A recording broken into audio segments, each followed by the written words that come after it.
Hello dear aspirants, આપ સર્વેનું અમારી YouTube channel game changing સાયકોલોજીમાં હાર્દિક સ્વાગત છે. આજના વિડીયોમાં આપણે પ્રોબેશન ઓફિસર, ચીફ ઓફિસર તેમજ અન્ય કેટલીક સરકારી પરીક્ષાઓ માટે સમાજશાસ્ત્ર એટલે કે સોશિયોલોજી સબ્જેક્ટ અગત્યનો છે અને જે વિદ્યાર્થીઓ બેચલર ઇન સોશિયોલોજી અને માસ્ટર ઇન સોશિયોલોજી સાથે સંકળાયેલા છે તો ઓફકોર્સ એને માટે પણ આ સબ્જેક્ટ અગત્યનો છે. અને એ અંતર્ગત આપણે સમુદાય અને જૂથ એ ટોપિકની ચર્ચા કરી રહ્યા છે. તો તમે અગાઉનો વિડીયો જોયા ન હોય તો પ્લેલિસ્ટમાં જઈને એ વિડીયોઝ ચેક કરી લેશો. અગાઉના વિડીયોમાં આપણે સમુદાય એટલે શું, સાથે સાથે લોક સંસ્કૃતિ, ફોક કલ્ચર જે છે એ વિશે આપણે ડિટેલમાં માહિતી મેળવી હતી. હવે આજના વિડીયોમાં આપણે જે અગાઉની સંસ્કૃતિ છે, જે છે આદિવાસી સંસ્કૃતિ એટલે કે ટ્રાઇબલ કલ્ચર, એ વિશેની માહિતી મેળવવાનો પ્રયત્ન કરીશું. તો આદિકાળથી આ ભૂમિમાં રહેતા આદિવાસીઓની સંખ્યા ભારતમાં નોંધપાત્ર છે. ઓકે, જે લોકો આદિકાળથી ભારતની ભૂમિમાં એટલે કે ભારત દેશમાં રહે છે તો એની સંખ્યા જે છે એ પણ ભારતમાં નોંધપાત્ર છે, રિમાર્કેબલ છે. આદિવાસીઓની સંસ્કૃતિ આગવી ઓળખ ધરાવતી હોવાથી તેને જાણવી અને સમજવી જરૂરી છે. હવે સ્પેશિયલી જો આપણે ટ્રાઇબલ કલ્ચરની વાત કરીએ તો એ લોકોની પોતાની એક આગવી આઈડેન્ટિટી છે, આગવી ઓળખ છે. ઓકે, જે બાકીની જે આપણી સોસાયટી છે, બાકીનું કલ્ચર છે એનાથી અલગ છે.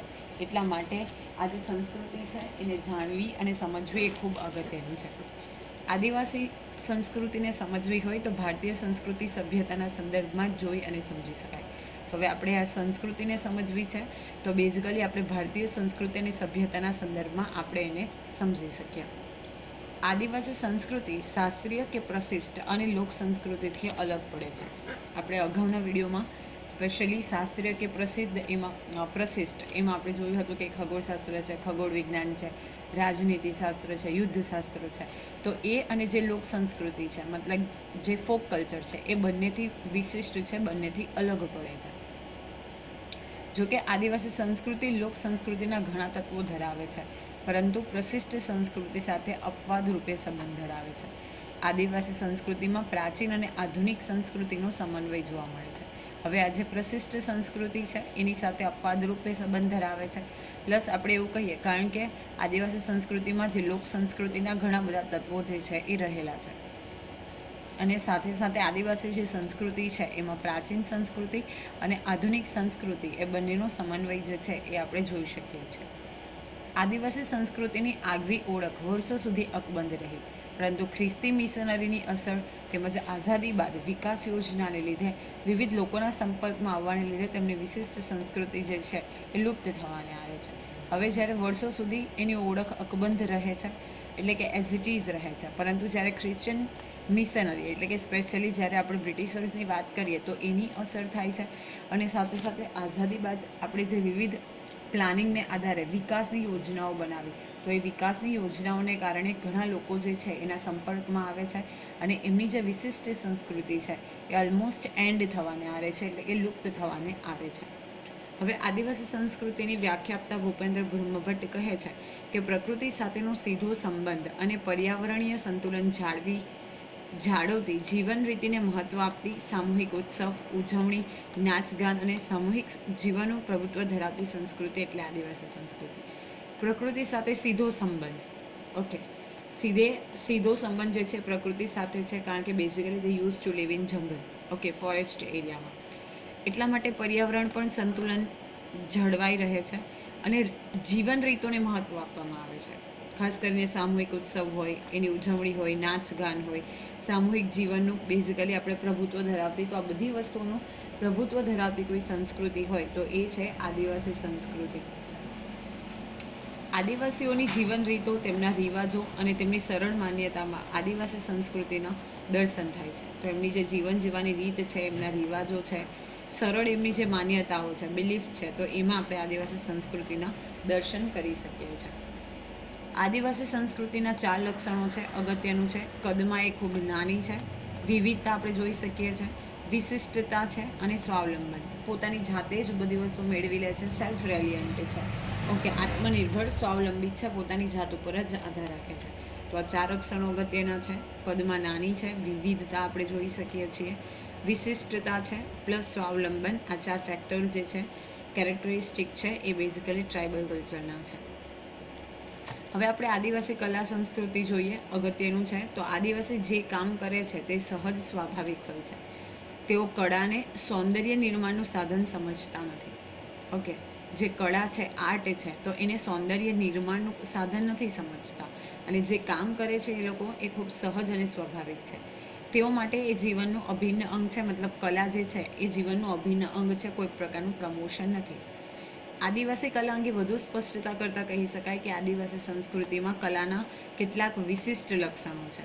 કયા કયા લક્ષણો જે છે એ કલા એટલે કે આર્ટ સાથે કનેક્ટેડ છે?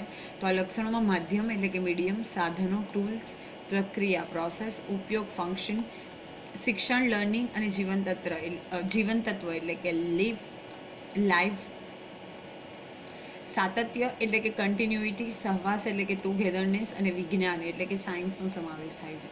તો આ પણ અગત્યનું છે કે જો આપણે આદિવાસી સંસ્કૃતિમાં કલા વિશે વાત કરીએ તો કયા કયા ફેક્ટર, લક્ષણોનો સમાવેશ થાય છે? માધ્યમ દેટ ઇઝ મીડિયમ, સાધનો, ટૂલ, પ્રક્રિયા એટલે કે પ્રોસેસ, ઉપયોગ એટલે ફંક્શન, શિક્ષણ, લર્નિંગ, જીવન તત્વ, ટુ લીવ, ઓકે, સાતત્ય, કન્ટિન્યુઇટી એટલે કે એક સાથે સાતત્યમાં રહેવું, સહવાસ, ટુગેધરનેસ, સાથે રહેવું, વિજ્ઞાન એટલે કે સાયન્સ, આ બધી વસ્તુનો સમાવેશ થાય છે. હવે આપણે જોઈએ ચિત્રકલા. તો આદિવાસી સંસ્કૃતિની વાત કરીએ તો એમની જે ચિત્રકળા છે તો એ પણ યુનિક છે. ઓકે, રાઠવાઓના પીઠોરા ચિત્રો, તમને અહીંથી પ્રશ્ન પૂછાય છે મેચિંગના ફોર્મમાં કે કઈ કમ્યુનિટીના જે કયા ચિત્રો છે એ ફેમસ છે. તો રાઠવાઓના પીઠોરા ચિત્રો, ચૌધરીઓના નવાના ચિત્રો, કુકર્ણીઓના પલસી, ભીલોના ભારાડી, ભીલ ગરાસિયાના ગોત્રજના ચિત્રો, એમ અનેક સ્વરૂપો આદિવાસી ચિત્રકલાની ભેટ છે. ખૂબ અગત્યનો પ્રશ્ન છે. રાઠવા જે પીઠોરા ચિત્ર દોરે છે, ઓકે, સ્પેશિયલી એમાં જે ઘોડા આપણે જોઈ શકીએ. ચૌધરીઓના નવાના ચિત્રો જે છે, કુંકણીઓના પસલી ચિત્રો, ભીલો છે એના ભારાડી ચિત્રો, ભીલ ગરાસિયાના ગોત્રજ ચિત્રો, એમ દરેકે દરેક આ જે સ્વરૂપ છે એ આદિવાસી ચિત્રકલા સાથે કન્સર્ન છે. રાઠવા લોકોના ઘરની દિવાલ પર જે ચિત્ર થાય છે તેને દેવ પીઠોરો ચિત્રો થાય છે. જે દેવ પીઠોરો ચિતરાય છે તેની સાથે જે તે જીવન ગુજારે છે. જો અગત્યનું છે કે રાઠવા કમ્યુનિટીના જે પીઠોરાના ચિત્ર છે એ લોકોના જે ઘરની દિવાલ હોય છે ત્યાં જ ચિત્ર કરવામાં આવે છે અને દેવ પીઠોરો તરીકે ઓળખાય છે અને તેની સાથે તે જીવન ગુજારે છે. બધા ભેગા મળીને તેને ચિતરે છે. ચિત્ર કરે ત્યારે ઉપવાસ કરે છે. વળી ચિત્ર કરતાં પહેલાં 7 લીપણ કુંવારી કન્યા કરે છે. સંગીત, નાચગાન સાથે ચિત્ર બને છે અને ચિત્ર એ સમૂહ જીવનનું ઉત્સવરૂપ તત્વ છે. જુઓ, this is culture original, okay, Indian culture છે જે આપણે દિવસે ને દિવસે ભૂલી રહ્યા છે. એક ચિત્ર જે છે જે દેવ પીઠોરા તરીકે એટલે કે ખૂબ પવિત્ર મનાય છે. એ બધા લોકો ભેગા મળીને બનાવે છે, ચિત્રે છે. જ્યારે ચિત્રનું ચિત્રકામ થતું હોય ત્યારે લોકો ઉપવાસ કરે છે અને ચિત્ર કરતાં પહેલાં જે ઘરની દિવાલ હોય એની ઉપર લીપણ જે છે એ 7 કુંવારી કન્યા પાસે કરાવવામાં આવે છે. પ્લસ સંગીત, નાચગાન સાથે ચિત્ર બનાવવામાં આવે છે. એટલે ચિત્ર જે છે એ સમૂહ જીવનનું ઉત્સવરૂપ તત્વ છે. ઉત્સવ પણ છે, ખુશી છે, લોકો સાથે રહે છે, તો એમાં સમૂહ જીવનના પણ આપણે દર્શન કરી શકીએ છીએ. તેઓના ચિત્રમાં દેવો આવે, રાજા આવે, ખેડૂત આવે, ઝાડ, પાન, સૂરજ, ચંદ્ર, જીવડા, પશુ પક્ષી સૌ આવે અને એમાં ભભકાદાર રંગો પૂરાય. કઈ કઈ વસ્તુઓનો સમાવેશ થાય છે? તો દેવ એટલે કે બેઝિકલી તમે અહીંયા જોઈ શકો કે દેવ જે છે એ આપણે સમહાવ આસ્થાનું પ્રતીક છે. એટલે કે ભગવાનના ચિત્રો હોઈ શકે, રાજાનું, ખેડૂતનું, ઝાડ, પાન, ચંદ્ર, સૂરજ, જીવડા, પશુ પક્ષી, તો આ બધી વસ્તુઓ સમહાવ પ્રકૃતિ સાથે સંકળાયેલી છે. તો એ બધી જ વસ્તુઓ ડ્રો કરવામાં આવે છે અને એમાં ભપકાદાર એટલે કે જે ડાર્ક કલર્સ છે એ ફિલ કરવામાં આવે છે. હવે જોઈએ આપણે ગીત, સંગીત અને નૃત્ય કલા. તો ગીત, સંગીત અને નૃત્ય આદિવાસી જીવન સંસ્કૃતિના મહત્ત્વના અંશો છે. તેઓના આર્થિક રીતે વિષમ જીવનમાં નવી ચેતના, ઉલ્લાસ અને પ્રાણ સિંચવાનું કામ ગીત, સંગીત અને નૃત્ય કરે છે.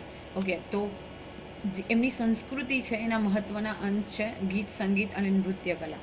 ઓકે, આર્થિક રીતે they are very hard working people, right. તો જે વિષમ બોરિંગ લાઈફ હોય તો એમાં ફરીથી એક નવું ઇન્સ્પિરેશન આવે, નવી ચેતના, ઉલ્લાસ અને પ્રાણ સિંચવાનું જો કોઈ કામ કરતા હોય તો આ ગીત, સંગીત અને નૃત્ય કરે છે. આદિવાસી સંગીત કલામાં તેમના સંગીતના જુદા જુદા વાદ્યોનું ખૂબ મહત્ત્વ છે. અહીંયાથી પણ ઘણી બધી વખત જીપીએસસી લેવલ સુધીના પ્રશ્ન પૂછાયા છે. ઓકે, અહીંયા પણ જીપીએસસી ક્લાસ 1-2માં પણ પ્રશ્ન સ્ટેટમેન્ટના ફોર્મમાં પૂછાયેલા છે. તો આદિવાસી સંગીત કલામાં તેમના સંગીતના જુદા જુદા વાદ્યોનું ખૂબ મહત્ત્વ જોવા મળે છે. આ વાદ્યો લાકડાના, હાડકાના અને ચામડાના ઉપયોગથી બને છે. તેઓમાં સંગીત વાદ્યોમાં ચર્મ વાદ્યોમાં ઢોલ, ડોબરું, નગારું વગેરેનો સમાવેશ થાય છે. ઓકે, તો જે સંગીતના ચર્મ વાદ્ય છે, જે ચામડામાંથી બનાવવામાં આવે છે, એમાં ઢોલ, ડોબરું અને નગારોનો સમાવેશ થાય છે. શૂશીર વાદ્ય એટલે કે જેમાં ફૂંક મારી અને પછી અવાજ ઉત્પન્ન કરવામાં આવે, તો એમાં બેઝિકલી વાંસળી, શંખ, શરણાઈ અને ભૂંગળનો સમાવેશ થાય છે. તંતુ વાદ્ય એટલે કે જેમાં તાર હોય, તો એમાં તંબોરો, સારંગી અને બોરનો સમાવેશ થાય છે. તથા ડોબરું, ત્રાસા, મંજીરા જેવા આ સંગીત વાદ્યો સાથે એમના લોકગીતો, જે ઋતુઓ, દેવો અને સામાજિક જીવનને વણી લેતા ગીતોનું તેઓ સતત ગાન કરતા રહે છે. ઓકે, ઋતુ સાથે કનેક્ટેડ છે, દેવો સાથે કનેક્ટેડ છે અને સામાજિક જીવનને પણ સાથે સાથે એમાં વણી લે છે. તો તમને અહીંયાથી પૂછાઈ શકે કે કયા કયા જે સાધનો છે સંગીતના એ આદિવાસી કલા સંસ્કૃતિને રિપ્રેઝેન્ટ કરે છે. સાથે સાથે આપણે જોઈએ તો આદિવાસીઓના જીવનમાં નાચ ગાનનું ખૂબ મહત્ત્વ છે. તેઓના નૃત્યો જે છે એ સામૂહિક છે, એટલે કે ગ્રુપમાં નૃત્ય કરે છે. જેમ કે ઘેરૈયા નૃત્ય, ડાંગ જિલ્લાનું તારફા નૃત્ય આ અગત્યનું છે. ઓકે, ડાંગ જિલ્લાનું તારફા નૃત્ય, ડાકણી નૃત્ય, ડોબરું નૃત્ય વગેરે જોવા મળે છે. તો બેઝિકલી એમના જે નૃત્ય છે, ડાન્સ ફોર્મ્સ છે, તો એ ગ્રુપમાં કરાતા છે. એમાં ઘેરૈયા નૃત્ય, જેને ઘેર તરીકે ઓળખવામાં આવે, રાઈટ, તો એ વસ્તુ પણ અગત્યની છે. પછી છે માટીકલા એટલે કે ક્લે આર્ટ. તો આદિવાસીઓમાં વિશિષ્ટ માટીકલા સંસ્કૃતિ જોવા મળે છે. તેઓમાં માટીમાંથી વાસણો, રમકડા અને દેવ મૂર્તિ બનાવે છે. શું બનાવે છે? માટીમાંથી વાસણ બનાવે છે, રમકડા અને દેવોની મૂર્તિઓ પણ બનાવે છે. ગુજરાતના પોશીના વિસ્તારમાં, again this is very important, ગુજરાતના પોશીના વિસ્તારમાં ભીલ ગરાસિયા માટીના ઘોડાઓ દેવને ચડાવે છે. તેઓ એ ઘોડાને જીવતા ઘોડા જેટલું જ માન આપે છે. જો બેઝિકલી જે ગુજરાતના પોશીના પટ્ટાનો એરિયા છે, તો ત્યાં ભીલ ગરાસિયા કમ્યુનિટી રહે છે. તો એ લોકો માટીના ઘોડા બનાવે છે અને દેવને ચડાવે છે.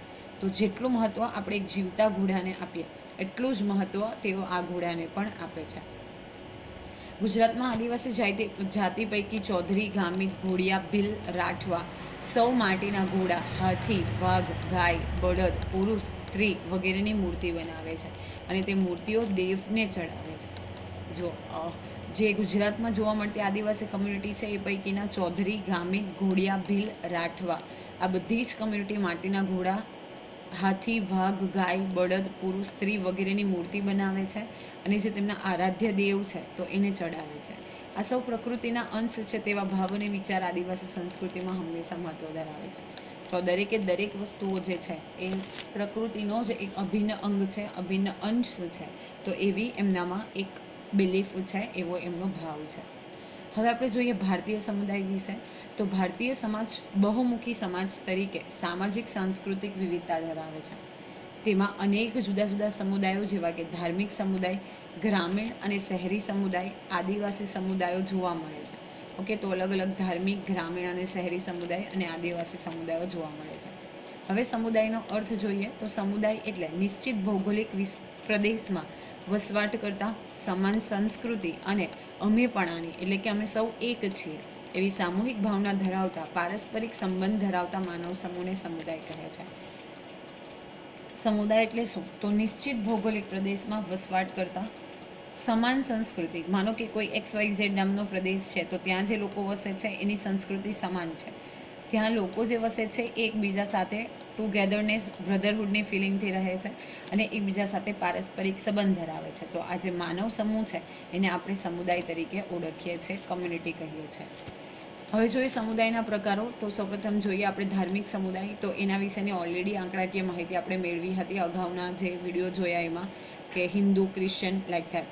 હવે ધાર્મિક સમુદાયની વ્યાખ્યા. તો ધાર્મિક સમુદાય એટલે એવું ચોક્કસ જૂથ જેને પોતાનું આગવું તત્વજ્ઞાન, પૂજા ઉપાસના પદ્ધતિ, ધાર્મિક માન્યતાઓ, વિધિ વિધાનો અને આચાર સંહિતામાં સમાનતા હોય છે.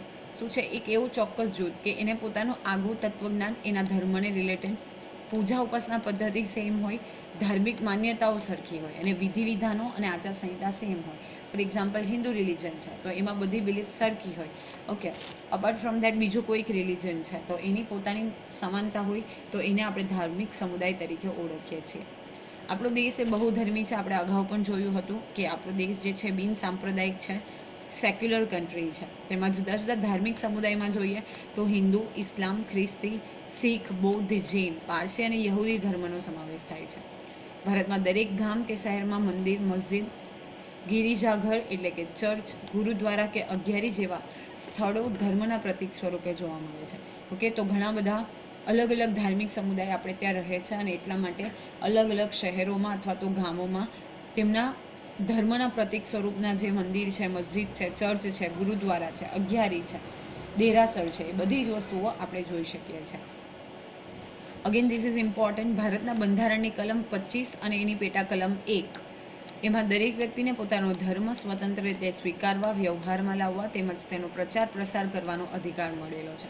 તો ભારતના બંધારણની કલમ 25 એની પેટા કલમ 1 જે એવું કહે છે કે દરેક વ્યક્તિ પોતાનો ધર્મ સ્વતંત્ર રીતે સ્વીકારી શકે છે, એનું પાલન કરી શકે છે અને એનો પ્રચાર અને પ્રસાર પણ કરી શકે છે. વિશ્વમાં ભારતમાં પ્રવર્તિત ધાર્મિક વિશ્વાસની સહિષ્ણુતા અને વિવિધતાની સંસ્કૃતિ ઉદાહરણરૂપ બને છે. ભારતમાં બધા જ પ્રકારના લોકો પોતાની ધાર્મિક શ્રદ્ધાને માનવા અને સુરક્ષિત રાખવા સ્વતંત્ર છે. ઓકે, દરેક સમુદાય પોતાની જે શ્રદ્ધા છે એને માનવા અને સાથે સાથે એને સાચવી રાખવા માટે પોતે કાર્ય કરી શકે છે. તો પહેલું જોઈએ આપણે હિન્દુ સમુદાય. હિન્દુ ધર્મમાં વ્યક્તિનું ધર્મનું સભ્યપદ જન્મથી નક્કી થાય છે. તેઓ ઈશ્વર નામની શક્તિ કોઈકને કોઈ સ્વરૂપે સર્વવ્યાપી છે, વ્યક્તિ ઈશ્વર સુધી પહોંચી શકે છે એવો દ્રઢ વિશ્વાસ ધરાવે છે. તો જન્મથી જ આપણને ધર્મનું જે પદ છે એ મળે છે, એટલે કે હિન્દુ ધર્મમાં ઈશ્વર નામની શક્તિ કોઈકને કોઈક સ્વરૂપે સર્વવ્યાપી છે, બધે વ્યાપેલી છે અને વ્યક્તિ જે છે ઈશ્વર સુધી પહોંચી શકે છે એવો વિશ્વાસ હિન્દુ સમુદાયમાં રહેલો છે. હિન્દુ સમુદાય એક ઈશ્વરમાં માનતો નથી. આ ધર્મમાં અનેક વિવિધતા જોવા મળે છે. ઓકે, કોઈ એકેશ્વરવાદમાં માનતો નથી હિન્દુ સમુદાય. ઘણા બધા ઈશ્વરમાં એટલે ટાઈપ ઓફ ગોડમાં માને છે, એટલે કે અલગ અલગ ઈશ્વર છે. ઓકે, ઈશ્વરના અલગ અલગ જે ફોર્મ છે, રૂપ છે, એમાં માને છે. ઓકે, મહત્વના 3 સિદ્ધાંતો યાદ રાખવાના છે. ધર્મ, કર્મ અને મોક્ષ. આ 3 મહત્વના સિદ્ધાંતો હિન્દુ સમુદાયના છે. ધર્મ, કર્મ અને મોક્ષ. ધર્મ નૈતિક શક્તિ છે. કર્મ વ્યક્તિને સારા ખરાબ કર્મોનું ફળ ભોગવવું પડે છે અને મોક્ષ કર્મ અને જન્મ મૃત્યુના બંધનમાંથી મુક્તિ આપે છે. ઓકે, તો ધર્મ એ નૈતિક શક્તિ છે. તો કર્મ એટલે વ્યક્તિને સારા અને ખરાબ કામનું જે કર્મ કરે ડીડ, તો એનું ફળ ભોગવવું પડે છે અને મોક્ષ જે છે એ કર્મ અને જન્મ મૃત્યુના બંધનમાંથી મુક્તિ આપે છે. શ્રીમદ ભગવદ્ ગીતા નામનું ધર્મ પુસ્તક મંદિર તેમનું ધર્મસ્થાન છે અને ધર્મસ્થાનોમાં સેવા પૂજા કરનારને પૂજારી કહેવામાં આવે છે. This is very common thing that you should નો કે ધર્મ પુસ્તક કયું છે, તો શ્રીમદ ભગવદ્ ગીતા. ઓકે, હિન્દુ ધાર્મિક ગ્રંથો અનુસાર વ્યક્તિને સમગ્ર જીવન દરમિયાન 16 સંસ્કારોમાંથી પસાર થવું પડે છે, જેમાં મુખ્ય છે જન્મ, લગ્ન અને મૃત્યુ. હિન્દુ ધર્મમાં શૈવ, વૈષ્ણવ, શાક્ત અને સમાર્ત એવા 4 ભાગો જોવા મળે છે. તો આ અગત્યનું છે કે કયા 4 ભાગો, તો શૈવ, વૈષ્ણવ, શાક્ત અને સમ્રાટ. શૈવ જે છે એ શંકર એટલે કે શિવની પૂજા કરે છે. વૈષ્ણવો જે છે એ વિષ્ણુની પૂજા કરે છે. શાક્ત દેવી કે માતાજીની અને સમ્રાટ જે છે એ શિવ, વિષ્ણુ કે દેવી એમ ત્રણેયની પૂજા કરે છે. તો આ સ્ટેટમેન્ટ અગત્યનું છે. ઘણા બધા આજે ફર્સ્ટ ટાઈમ સાંભળ્યું હશે, તો યુ શુડ નો. હિન્દુ ધર્મમાં અનેક સંપ્રદાયો, પંથો અને વાડાઓ છે જે ખૂબ જટિલ છે. તેમ છતાં તેઓ વિશાળ હિન્દુ સમુદાય સાથે પરસ્પર સંબંધ ધરાવે છે. અનેક સંપ્રદાયો છે, એના અનેક પંથો છે. ઓકે, પરંતુ જે વિશાળ હિન્દુ સમુદાય છે એની સાથે એ લોકો સંબંધ ધરાવે છે. આમ હિન્દુ ધર્મમાં અનેક વિધતા હોવા છતાં તેઓ ગાઢ રીતે સંકળાયેલા છે. તીર્થયાત્રા કરવી, દાન આપવું, જુદા જુદા ધાર્મિક વ્રતો કરવા, ધાર્મિક ગ્રંથોનું વાંચન અને તહેવારો ઉજવવા, પવિત્ર નદીઓમાં સ્નાન કરવું, ધર્મસ્થાનો અને સંતોને દાન અને સેવા આપવી વગેરેનું ખૂબ મહત્ત્વ છે. તેમજ દિવાળી, હોળી, નવરાત્રિ તેમના ધાર્મિક તહેવારો છે. તો આ વસ્તુ તમને ખબર જ હશે કે તીર્થયાત્રા કરવી, દાન આપવું, ધાર્મિક વ્રતો કરવા, ધાર્મિક જે પુસ્તકો છે એનું ગ્રંથો છે એનું વાંચન કરવું, તહેવારો ઉજવવા, પવિત્ર નદીમાં સ્નાન કરવું, સંતોને દાન સેવા આપવી, ધર્મ સ્થળોએ દાન આપવું. તો આ બધી જ વસ્તુઓ સમહાવ હિન્દુ રિલિજન સાથે સંકળાયેલી છે. નેક્સ્ટ છે મુસ્લિમ સમુદાય. તો સમગ્ર ભારતમાં ઇસ્લામ ધર્મના અનુયાયીઓ જોવા મળે છે. તેઓ ધાર્મિક પુસ્તક કુરાને શરીફને ઈશ્વરનું શાબ્દિક સ્વરૂપ માને છે. Okay, according to their belief એ લોકો એવું માને છે કે જે ઈશ્વર છે એમણે જે શાબ્દિક સ્વરૂપ એટલે કે શબ્દ સ્વરૂપે જે કોઈ પાઠ ઉપદેશ આપ્યો એ વસ્તુ કુરાને શરીફમાં લખાયેલી છે. તો એમનું ધાર્મિક પુસ્તક છે કુરાને શરીફ. મુસ્લિમોની ધાર્મિક ક્રિયાઓમાં નમાઝ, રોજા અને હજને મહત્ત્વની ગણવામાં આવી છે. ઓકે, રોજે રોજ આપણે જેમ પ્રાર્થના કરીએ એમ મુસ્લિમ કમ્યુનિટી એટલે કે હિન્દુઓ જેમ પ્રાર્થના કરે છે એમ તેઓ નમાઝ, રોજા એટલે કે બેઝિકલી 30 દિવસના ઉપવાસ કરે છે, અને હજ મક્કા મદીના જઈને જેમ હિન્દુઓમાં ચારધામ યાત્રાનું મહત્ત્વ છે એમ મુસ્લિમ કમ્યુનિટીમાં હજને મહત્ત્વની ગણવામાં આવી છે. મોહમ્મદ પૈગંબરે સ્થાપેલો ઇસ્લામ ધર્મ એકેશ્વરવાદમાં માને છે. ઓકે, જે હિન્દુ ધર્મની આપણે વાત કરી તો એ એકેશ્વરવાદમાં નથી માનતો, એટલે કે ઘણા બધા ઈશ્વરમાં માને છે, પરંતુ ઇસ્લામ કમ્યુનિટી એકેશ્વરવાદમાં માને છે. કોઈપણ મુસ્લિમે શરિયતના નિયમોનું પાલન કરવું ફરજિયાત હોય છે. હજ યાત્રાને ઇસ્લામ ધર્મમાં શ્રેષ્ઠ માનવામાં આવે છે. મક્કામાં આવેલ પવિત્ર કાબાના દર્શનથી હજ થાય છે, જે પાપમાંથી મુક્તિ આપે છે તેવું તેઓનું દ્રઢપણે માનવું છે. ઓકે, તો જે કાબા શરીફ છે એના દર્શન કરવાથી જે પાપો છે એમાંથી મુક્તિ મળે છે એવું એમનું માનવું છે. ઇસ્લામ ધર્મમાં તૌહીદ, નમાઝ, રોજા, જકાત, હજ તેમજ ખેરાત એ મુખ્ય ધાર્મિક વિધિઓ છે. તો અગત્યનું છે, યાદ રાખવાનું છે કે તૌહીદ, નમાઝ, રોજા, જકાત અને હજ અને સાથે સાથે ખેરાત એ મુખ્ય ધર્મ વિધિઓ છે.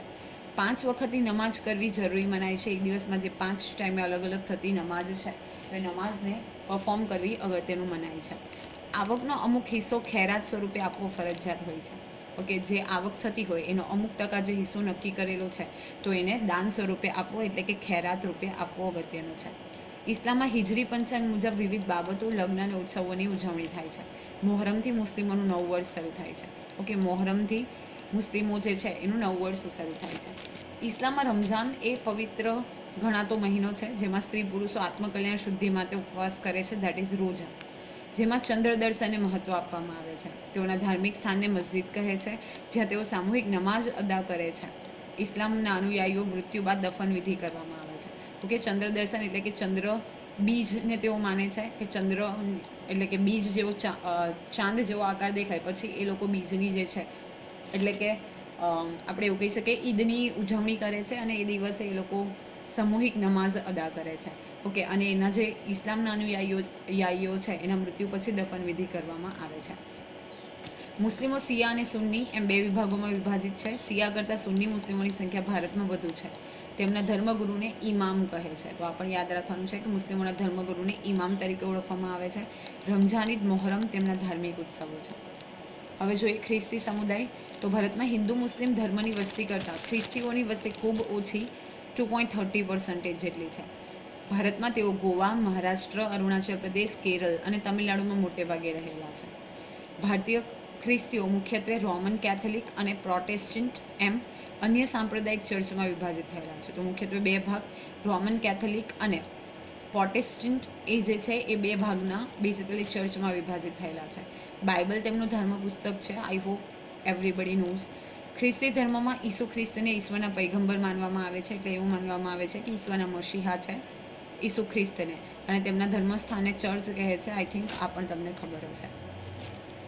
ખ્રિસ્તી ધર્મના મુખ્ય 3 સિદ્ધાંત છે: ઈશ્વરના પુત્ર અને સંદેશાવાહક તરીકે ઈસુ ખ્રિસ્તમાં શ્રદ્ધા અને વિશ્વાસ, સેવા અને પડોશી પ્રત્યે પ્રેમ અને સહિષ્ણુતા. તો એમના મુખ્ય 3 સિદ્ધાંતો છે કે ઈસુ ખ્રિસ્તમાં શ્રદ્ધા અને વિશ્વાસ રાખવું, સેવા કરવી અને પડોશી પ્રત્યે પ્રેમ અને સહિષ્ણુતા દર્શાવવી. ભારતમાં કેથોલિક સંપ્રદાયના ખ્રિસ્તીઓની સંખ્યા વધુ છે. ખ્રિસ્તીઓના ધર્મગુરુને પોપ કહે છે. આઈ થિંક આ પણ તમને ખબર હશે, જે પ્રત્યેક ધાર્મિક બાબતોમાં મહત્ત્વની ભૂમિકા ભજવે છે. પ્રોટેસ્ટન્ટ સંપ્રદાયમાં જુદા જુદા ચર્ચ મહત્ત્વના છે. કેથોલિક સંપ્રદાયના ખ્રિસ્તીઓ ધાર્મિક તીર્થયાત્રા કરે છે. તેમના ધાર્મિક સ્થળ મુંબઈ અને કેરળનું અર્નાકુલમ છે. તો આ એક યાદ રાખવાનું છે કે કેથોલિક સંપ્રદાયનું જે ધાર્મિક સ્થળ છે મુંબઈ અને કેરળનું અર્નાકુલમ છે. રોમન કેથોલિક ખ્રિસ્તીઓના ચર્ચમાં બિશપ દ્વારા જુદી જુદી પવિત્ર વિધિ કરવામાં આવે છે. બિશપ મતલબ જેને આપણે ગુજરાતીમાં પાદરી કહીએ. ઓકે, લગ્નની વિધિ ચર્ચમાં પાદરી દ્વારા થાય છે. નાતાલ, ઈસ્ટર, ગુડ ફ્રાઈડે એ જે છે એ ક્રિશ્ચિયન કમ્યુનિટીના મહત્ત્વના તહેવારો છે. પછી જોઈએ જૈન સમુદાય, તો ભારતમાં જૈન ધર્મના અનુયાયીઓની સંખ્યા ઓછી છે. તેઓ મોટે ભાગે ગુજરાત, મહારાષ્ટ્ર અને રાજસ્થાનમાં રહે છે. ભારતના પ્રાચીન ધર્મોમાં જૈન ધર્મની ગણના થાય છે. જૈન ધર્મમાં 24 તીર્થંકરો થયા છે, એટલે કે એ લોકો તીર્થંકરોને ભગવાનનો અવતાર માને છે, જેમાં પ્રથમ ઋષભદેવ અને 24મા મહાવીર સ્વામી છે. તો અગત્યનું છે. જૈન સમુદાયમાં શ્વેતાંબર અને દિગંબર એટલે કે વસ્ત્ર ન પહેરનાર એવા વિભાગો છે. તો જૈન સમુદાયમાં 2 ટાઈપના વિભાગ છે. એક છે શ્વેતાંબર વ્હાઇટ કપડાં, અને એક છે દિગંબર કે જે વસ્ત્ર નથી પહેરતા. હિન્દુ ધર્મની જેમ જૈન ધર્મ આત્મા, કર્મનો સિદ્ધાંત અને જીવન મૃત્યુમાં માને છે. ઉપવાસને સ્વશુદ્ધિ માટેની તપસ્યા ગણે છે. વૈચારિક શુદ્ધિ માટે માનસિક શિસ્તને મહત્વ આપે છે. તેમનું ધાર્મિક પુસ્તક કલ્પસૂત્ર છે. તો અગત્યનું છે કે જૈન સમુદાયની વાત કરીએ તો એમનું જે ધાર્મિક પુસ્તક છે એ કલ્પસૂત્ર છે. તેઓ અનેકાંતવાદ, પરલૌકિકવાદ, અહિંસા, કર્મ, ધર્મ, મોક્ષ, સત્ય, અસ્તેય અને અપરિગ્રહ. અસ્તેય એટલે જૂઠું ક્યારેય નહીં બોલવું, અને અપરિગ્રહ મતલબ જરૂરથી વધી વસ્તુઓ જે હોય એનો સંગ્રહ ન કરવો. તો એ તત્વજ્ઞાનમાં બિલીફ કરે છે. નેક્સ્ટ છે શીખ સમુદાય. તો શીખ ધર્મના અનુયાયીઓ મોટે ભાગે ભારતના પંજાબ અને ઉત્તર પૂર્વના પ્રદેશોમાં જોવા મળે છે. શીખ ધર્મ સમતાવાદી અને સમન્વયકારી છે. તેઓના ધર્મ ગ્રંથને ગુરુ ગ્રંથ સાહેબ અને ધર્મસ્થાનને ગુરુદ્વારા કહે છે. I hope you know. તેઓમાં જ્ઞાતિ વ્યવસ્થા જોવા મળે છે. તેમાં જાટ, બ્રાહ્મણ, ક્ષત્રિય, કારીગર વગેરેની જ્ઞાતિઓ હોય છે. શીખ ધર્મ અપનાવનાર નિમ્ન જ્ઞાતિના લોકો મજહબી તરીકે ઓળખાય છે. તેઓને સરદાર કહેવામાં આવતા નથી. તો આ એક ધ્યાનમાં રાખવા જેવું છે કે જે નિમ્ન જ્ઞાતિના લોકો છે એને મજહબી તરીકે ઓળખવામાં આવે છે, એમને સરદાર કહેવામાં નથી આવતા. Again this is important. તેઓ જે ધાર્મિક કીર્તન કરે છે તેને ગુરુબાની કહે છે. તો અગત્યનું છે. ઘણી વખત અહીંયાથી જીપીએસસી લેવલ સુધી ક્વેશ્ચન પૂછાયેલો છે કે તેમનામાં 5 કનું મહત્વ છે, જેમાં કેશ, કંગા, કડુ, કચ્છ અને કિરપાણનો સમાવેશ થાય છે. તો અગત્યનું છે. શીખ ધર્મમાં લંગરનું આગવું મહત્વ છે, એટલે કે જે ભોજન કરાવવામાં આવે છે એ, અને અમૃતસરનું સુવર્ણ મંદિર એ તેમનું ધાર્મિક સ્થળ છે. તો એ તમને ખબર હશે. નેક્સ્ટ છે બૌદ્ધ સમુદાય. તો તથાગત બુદ્ધનો ધર્મ પાલી ભાષાનો શબ્દ જે વૈશ્વિક છે. આજે ભારત અને ગુજરાતમાં બૌદ્ધ સમુદાયના અનુયાયીઓની સંખ્યા ખૂબ જ નોંધપાત્ર છે. સિદ્ધાર્થ એટલે કે ગૌતમ બુદ્ધના જીવનની 3 મહત્વપૂર્ણ ઘટનાઓ. એમનો જન્મ જે લુંબિનીમાં થયો હતો, સંબોધિ જ્યાં એમણે બોધગયા ખાતે બેઝિકલી ધર્મનો ઉપદેશ આપ્યો, અને મહાપરિનિર્વાણ એટલે કે કુશીનગર એટલે કે એમનું જે મૃત્યુ હતું, તો એમની જે ઘટના છે એને મહાપરિનિર્વાણ તરીકે ઓળખવામાં આવે છે. એ વૈશાખી પૂર્ણિમાને દિવસે બની હતી. એમનો જન્મ સાથે સાથે એમણે જે દિવસે ઉપદેશ આપ્યો હતો એ, અને એમનું મૃત્યુ એટલે કે મહાપરિનિર્વાણ એક જ દિવસે વૈશાખી પૂર્ણિમાના દિવસે થાય છે. શીલ, સમાધિ અને પ્રજ્ઞા એ બૌદ્ધ ધર્મના સાર છે. દુઃખ, અનિત્ય અને અનાત્મ એ 3 તત્વો બૌદ્ધ દર્શનનો આધાર છે. બૌદ્ધ ધર્મ અપરિવર્તનશીલ, નિત્ય આત્માને માનતો ન હોવા છતાં કર્મ અને પુનર્જન્મમાં માને છે. ઓકે, તેઓ પણ કર્મ અને પુનર્જન્મના સિદ્ધાંતમાં બિલીફ કરે છે. બૌદ્ધોમાં જાતિવાદ કે વર્ણવાદ નથી, પરંતુ સમાનતા છે. દુઃખમાંથી મુક્તિ અને નિર્વાણની પ્રાપ્તિ એ બૌદ્ધ ધર્મનો મુખ્ય ઉદ્દેશ છે. બૌદ્ધ ધર્મનો મુખ્ય ગ્રંથ ત્રિપિટક છે. તો યાદ રાખવાનું છે, આ ગેમ ઇમ્પોર્ટન્ટ છે. મુખ્ય તીર્થસ્થાનો લુંબિની, બોધગયા, સારનાથ, કુશીનગર, શ્રાવસ્તી, રાજગૃહ, વૈશાલી, કૌશાંબી અને સંકીસા છે. તો આ પણ યાદ રાખવાનું છે. બૌદ્ધ ધર્મમાં પ્રવ્રજિત એટલે કે દીક્ષા લીધેલ સાધુઓને ભિક્ષુ તરીકે ઓળખાય છે. બૌદ્ધ ધર્મમાં 2 મુખ્ય પંથો છે. Again it is important, Hinayana અને મહાયાન. ઓકે, એના જે 2 મુખ્ય પંથો છે એ હિનયાન અને મહાયાન છે. બૌદ્ધ ધર્મની ઓળખ પંચશીલ, સદાચાર અને મૈત્રીથી થાય છે. બુદ્ધ પૂર્ણિમા તથા અષાઢી પૂર્ણિમા દેટ ઇઝ ગુરુ પૂર્ણિમા એ બૌદ્ધો માટે પવિત્ર તહેવાર છે. એમનું જે ઉપાસનાનું સ્થાન છે એને વિહાર તરીકે ઓળખવામાં આવે છે. અને ભારતની જે રાષ્ટ્ર મુદ્રા છે એટલે કે નેશનલ એમ્બ્લેમ, એમાં 4 સિંહોવાળી આકૃતિનું ધર્મચક્ર જે છે એ બૌદ્ધ ધર્મનું પ્રતીક છે, જે સમ્રાટ અશોક દ્વારા બનાવવામાં આવ્યું હતું. નેક્સ્ટ છે પારસી સમુદાય. તો ભારતમાં પારસી સમુદાય ખૂબ નાનો છે. 8મી સદીમાં ઈરાનથી દરિયાઈ માર્ગે ગુજરાતમાં થઈને ભારતમાં તેઓ આવ્યા છે. દૂધમાં સાકર ભળી જાય એમ રીતે ભારતના રાષ્ટ્રીય જીવનમાં તેઓ ઓતપ્રોત થયા છે. ભારતમાં તેઓએ વેપારી સમુદાયની જીવનશૈલી અપનાવી છે. તેઓ પવિત્ર અગ્નિની જે છે એ પૂજા કરે છે. ધર્મસ્થાનને 11 કહેવામાં આવે છે. હુંત એટલે કે સારા વિચારો, હુક્ત એટલે સારા શબ્દો, અને હુવરસ્ત એટલે કે સારા કર્મો એ એમના ધાર્મિક સૂત્ર છે. તો યાદ રાખવાનું છે. ધાર્મિક પુસ્તક અવેસ્તા છે, તો આ પણ યાદ રાખવાનું છે. અને પતેતી જે છે એ એમનો મુખ્ય તહેવાર છે. ઓકે, નેક્સ્ટ છે યહૂદી સમુદાય. તો ભારતમાં એમની સંખ્યા સૌથી ઓછી છે, એટલે કે ઓછી છે. હિન્દુઓ હિબ્રુ વંશના છે. તેમના મુખ્ય 2 જૂથ છે, જેમાં એક જૂથ કોચીનમાં અને બીજું જૂથ કોંકણમાં નિવાસ કરે છે. એમના ધર્મસ્થાનને again it is important temple mount કહે છે. એમનું ધર્મ પુસ્તક એ પણ અગત્યનું છે, તનખ કે તોરાહના નામે ઓળખાય છે. Again this is important. ધર્મગુરુને તેઓ રબ્બી કહે છે. યહૂદી ધર્મનો ઉદ્ભવ જેરુસલેમમાં થયો છે. તેમની ધાર્મિક ફિલોસોફી ન્યાય, સત્ય, શાંતિ, પ્રેમ, કરુણા છે. તેઓ જેહોવા અને યહોવાહને ભગવાન માને છે, તો આ પણ અગત્યનું છે. બધા જ યહૂદીઓ ઉપાસના કેન્દ્રમાં એક સાથે પૂજા આરાધના કરે છે. ભારતમાંથી ઘણા યહૂદીઓ ઇઝરાયલમાં સ્થળાંતરિત થયેલા છે. તો ધર્મસ્થાન ટેમ્પલ માઉન્ટ છે. ધર્મપુસ્તક તનખ કે તોરાહ છે. ધર્મગુરુને રબ્બી કહે છે. જેહોવા અને યહોવાહને તેઓ ભગવાન માને છે. એટલે ઇન શોર્ટ આપણે કહી શકીએ કે દરેક ધાર્મિક સમુદાય છે ભારતમાં, એમાં પણ વૈવિધ્ય છે. ભારત સરકારે મુસ્લિમ, શીખ, ખ્રિસ્તીઓ, બૌદ્ધ, પારસી અને જૈન એમ 6 સમુદાયોને લઘુમતી તરીકે જાહેર કર્યા છે. તો આ સ્ટેટમેન્ટ અગત્યનું છે. કયા 6 સમુદાયોને લઘુમતી તરીકે એક્સેપ્ટ કરવામાં આવ્યા છે? તો મુસ્લિમ, શીખ, ખ્રિસ્તી, બૌદ્ધ, પારસી અને જૈન. ભારતમાં બધી મળીને 17.17% લઘુમતી વસ્તી છે. આ ધાર્મિક લઘુમતીઓના કલ્યાણ માટે પણ કેટલીક જોગવાઈ કરવામાં આવી છે. તો ટોટલ 17.17% આ જે માઇનોરિટી છે એ આપણે જોઈ શકીએ છીએ. તો આશા રાખું છું કે આ વિડીયોમાં તમને સમજ પડી હશે. જો વિડીયો પસંદ પડે તો વિડીયોને લાઇક કરી અને શેર કરવાનું ભૂલશો નહીં. અને આવા જ વધુ વિડીયોની અપડેટ્સ મેળવવા માટે even you can subscribe our YouTube channel game changing psychology. Thank you for watching the video. Have a nice day.